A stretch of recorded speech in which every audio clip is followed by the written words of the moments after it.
What's up, guys? It's Dewan HODLs. We're back in here with another video. It's Sunday. It's the first of the month, man. So this is the first day of the fourth quarter of your Jordan year 2023. So I hope you're doing whatever it takes to end out strong and to get the W. So, but first you got to have some goals. For this channel, you know, we talk about cryptocurrency, Bitcoin specifically, as I believe it's the hardest, scarcest, most desirable asset out of, and probably the only crypto asset.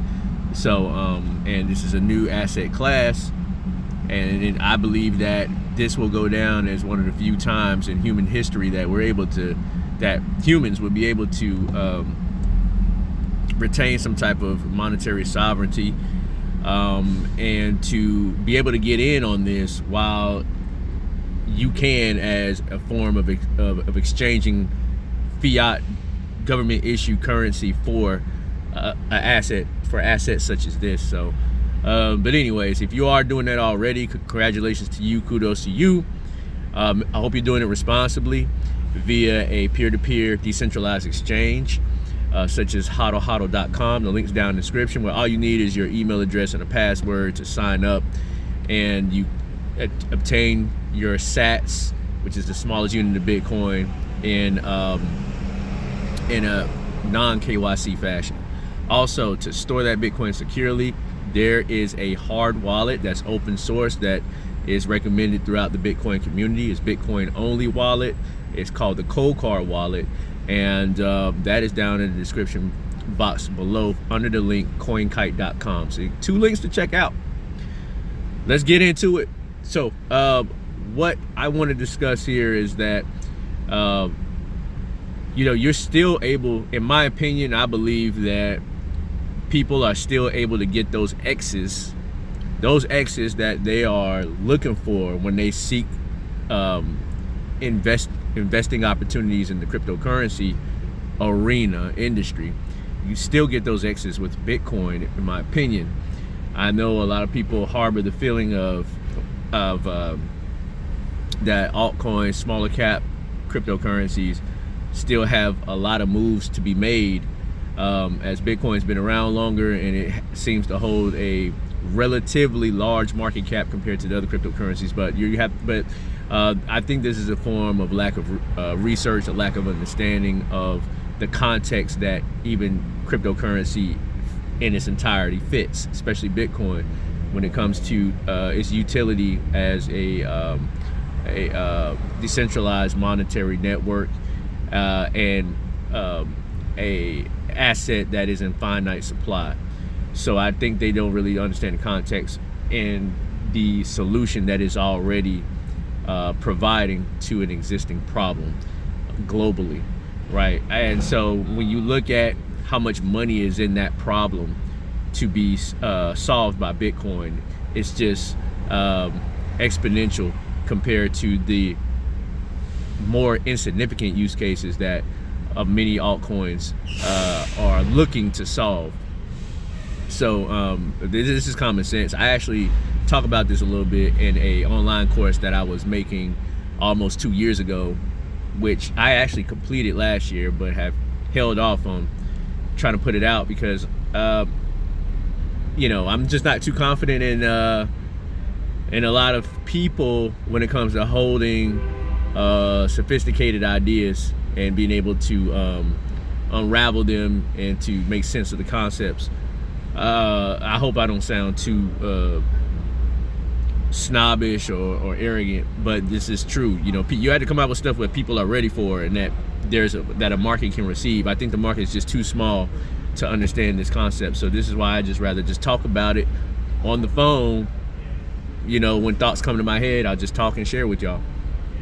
But I want to drive home that I believe the X's are still there with Bitcoin. This is why I focus on Bitcoin, because of the scarcity, because of the magnitude of money that's in a problem that Bitcoin already has a solution for. And all that most or many of us are waiting for is that the people who are able to unlock the money that's in that problem to catch on and to recognize, and I believe they already have. And I believe that the SEC is a tool, is a arm of these people that's being used in order to as a large scale plan to keep the prices suppressed, to get the market managed, to weed out any competition, so they can go in, accumulate, and then drop those financial products that will require that capital to come in through the proper channels, proper rails that's being set up. And then I believe you even go as far as seeing that the regulation, actual laws will come in later on. And I think many, if not most or all, of the altcoins will not be incorporated in this grand scheme. So this is why I believe the X's are there in a major way. So I was talking to someone who I didn't see in a while yesterday, came by to visit the house, and he believes that in order to get something out of let alone cryptocurrency, but out of Bitcoin specifically, that so much capital has to go in at this point from him as an individual. He believes he has to be ready with at least $5,000 and better to go into. And number one, that made me realize that a lot of folks just don't have $5,000 in investable capital to go into many things, especially something as opaque to them as a Bitcoin, right? So that's number one. But it makes sense because, you know, you do hear so often in the news here in the US that like most Americans don't even have $400 in case they lose a job or there's an emergency that comes up. I'm hearing traffic, by the way, in the city. The Minnesota Vikings are here, and so it's early and people are all over the place, so you're gonna hear some honking.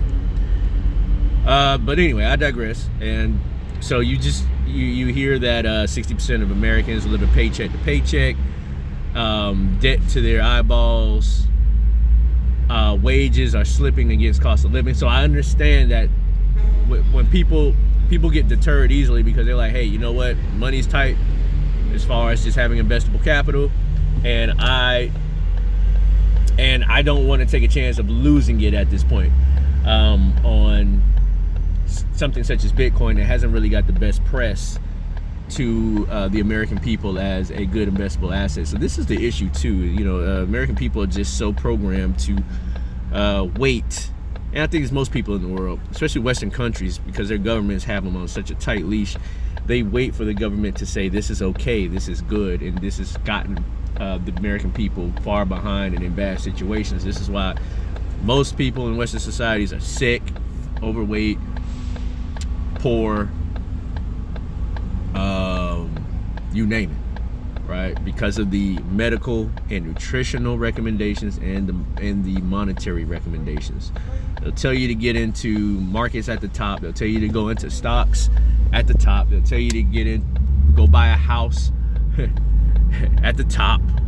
All the while, they pull the rug from underneath with massive M2 money supply increase, causing inflation, causing wages to, and then now they're raising interest rates, which is causing unemployment to go up, which is probably being underreported. So anyways, what I'm saying all is to say this: